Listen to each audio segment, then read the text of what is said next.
يلا بصوا.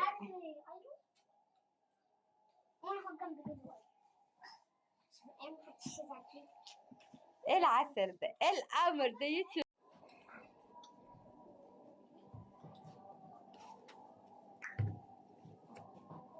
ايه بتعمل انت؟ على انت حلوة، على محمد ده سكران. لولي يلا، لولي عس. علو تعالوا لفوا عامل فيديو جديد، دن دن دن دن توت توت توت توت عطريز غن توت توت عطريز غن توت أشرف. كل سنة وانتم طيبين، ينعاد عليكم الأيام بخير يا رب. عيد سعيد عليكم كلكم. طبعا ده أول يوم العيد، الأطفال كلها بتبقى فرحانة. حاولت ان انا اخليهم يعملوا زي عارضات الأزياء كده، بس يجي منهم والله بجد. ده ابني محمد الكبير، فبصوا بيعمل ايه. هو بيحاول يقلدهم، يجي منهم مش مشكلة. ودي كمان ايلا، الفستان الحلو بتاعها ده كان نفسي البسهم الاربعة لون واحد، لكن ما يعني مفيش جينز لايلا، بس التلاتة اللي هم زي كبار لبسوا زي بعض ولون واحد وكده. جبت من مكانين هدومهم، جبت من LCW كوكي اللي هو الماركة دي، وجبت كمان من واحدة يعني جارتي بتبيع وكده هدوم، برضو هدومها قماشتها حلوة وكده ونضيفة، فبرضو يعني بضمنها، لان طبعا الهدوم برا غالية جدا، ب1000 وب1000 وحاجة، وفي نفس الوقت يعني مش القماش اللي هي، وفي نفس الوقت كمان مالكيش انك تغيري. يعني مثلا لو انتي اشتريتي حاجة ورجعتي اشتريتيها تاني، بتقولي مثلا ان هي ما جاتش مثلا قد الطفل او كده وترجعيها، ما بيردوش خلاص. فده نظام المحلات، بس الماركات طبعا بتبقى معروفة ان انتي بتقدري تغيري، بتقدري تبدلي. وبرضو جارتي دي اللي هي بتبيع وكده، برضو بصراحة لما بكون مش عايزة حاجة برضو برجعها عادي، وبشوف على الطفل ايه وكده. المحلات هنا ما بتصدق انها تبيع، ولو انتي مثلا قلتي عايزة تبديل ممكن، لكن ترجيع لا، مستحيل. طب يا جماعة اللبس يعني لازم بيبان. اوقات بيبقى فيه حاجات لما انتي بتروحي البيت بتلاقيها، يعني بتلاقيها فيها حاجات مثلا مش مظبوطة، مش حلو. كده بتبان معاكي اكتر في البيت، فما بيرضوش. فبصراحة بريح نفسي وبشتري من التوكيلات دي، او بشتري من جارتي دي. انا بقى كان بحضر لهم بقى العيد وكده، وحلويات العيد وحاجات العيد.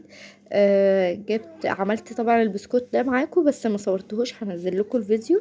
وكمان البسكوتات دي باباهم جابها لهم في العيد وكده. وجبنا المكسرات بقى واللب وكده، والحاجات اللي هي التسالي اللي بصراحة يعني ما بقدرش استغنى عنها في رمضان. يعني بصوا، بعد شهر طويل من الصيام بنبقى عايزين بقى ايه، نقزقز كده ونرجع للسناكات اللي احنا كنا اصلا مش بنرضى ناكلها عشان ما نعطش، ما نبقاش عطشانين بقى والكلام ده ونحس بالعطش، فبنجيبها بقى في العيد. دي حاجة بتبقى يعني حلوة لينا ان احنا نفطر عليها. بس طبعا بنفطر على البلحة، وده طبعا سنة وكده عن الرسول عليه الصلاة والسلام، فبنفطر عليها. وبعد كده بقى بنقعد ناكل في السناكات دي والحاجات دي. عملت لهم زي كده، جبت لهم اونو وضمنة، عندنا ضمنة، فقعدنا نلعب كده شوية ضمنة وشوية اونو، وقعدنا شوية كده اللي هو في حاجة كده في الموبايل اسمها افتكاسات باين او كده، او بكاسة. زي اغمز، زي كده لعبة اغمز فيها شبه منها يعني، بس بالتليفون. برضو قعدنا نلعبها وكنا مستمتعين خالص اليوم ده. يعني احنا اخترنا، يعني انا جوزي بيروح يعيد على كل الناس قرايبه وكده في اول يوم، فاولاده يعني قالوا له محمد وانوش، قالوا له لا، اول يوم ده تقضيه معانا وتقعد معانا فيه ونلعب وكده، فقضينا مع بعض يعني، وكان يوم حلو بصراحة. بس طبعا راح لوالدته اول يوم العيد طبعا. والدته دي بره بعيد قوي، بعيد خالص عن القرايب طبعا، دي لازم منها. ودي بقى مخبوزات جابها لي جوزي برضو. وادي كده، ده كده العيد بتاعنا. كل سنة وانتم طيبين. شفتوا بقى يعني حاجات حلوة كده وبسيطة وفي نفس الوقت بتفرحنا. عملت لهم كده، دخلت الفطار بعد ما جم، وبصراحة بعد ما فطرنا ولعبنا شوية كده قمنا نمنا. بصوا صحينا يمكن مش عارفة الساعة 6 ولا الساعة 7 بالليل من كتر ما نومنا، يعني مش متظبط خالص. بس مش مشكلة، يعني هو لازم أول أيام العيد دي الواحد بيبقى عايز يعدل نومته، يعني لازم يعدل نومته.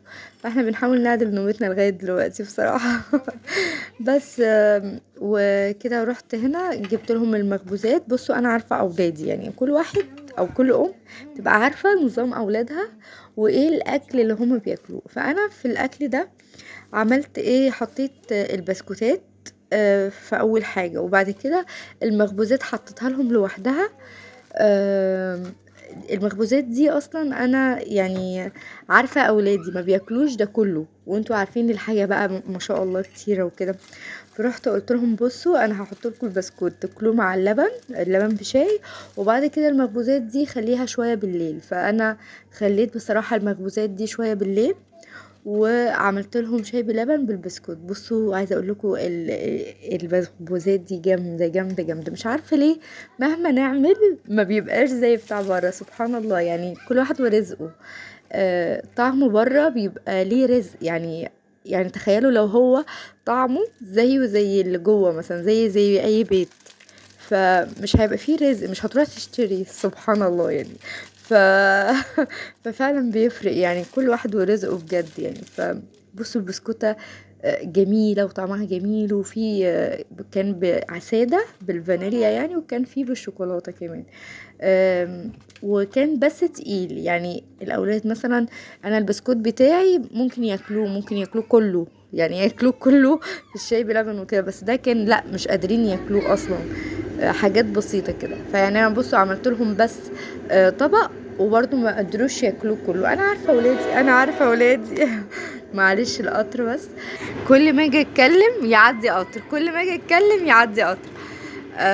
هنا بقى بصوا ده تاني عيد ماما والدتي يعني تكون في القاهرة. هي ليه قاعدة في القاهرة؟ عشان خاطر بنت خالتي بنت خالي هتتجوز. يعني عقبال البنات كلها يا رب، وعقبال ما ربنا يتمملها بخير وتكون ليلتها حلوة يا رب. بس انا للاسف مش هروح. كنت والله فاكرة يعني ان انا هروح وكده، بس يلا الحمد لله مش مشكلة. وهنا بقى الكحك ده جارتي بصراحة جابتهولي، فحطيتها لهم برضو مع الشاي بلبن.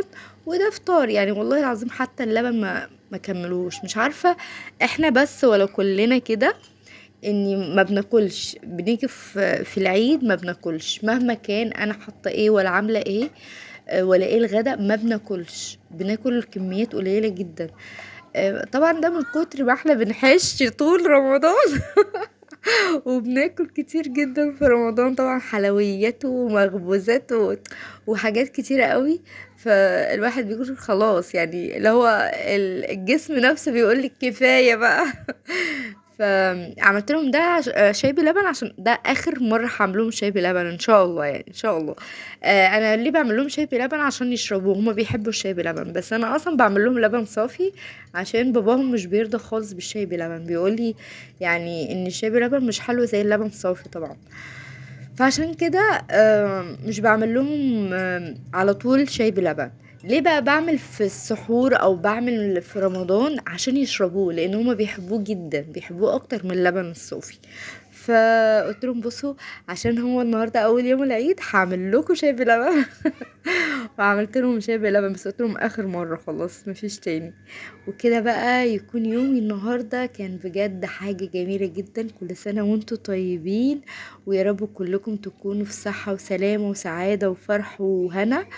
وبحب اشكر كل اللي بيتابعني، وكل اللي بيعمل لي لايك، وكل اللي اشترك في القناه. وبقول لكم يعني اي واحده بتكتب لي كومنت، اي واحده بتعمل لي لايك، اي واحده متابعيني، بقول لها شكرا ليكي جدا، وكل سنه وانت طيبه، وباي باي.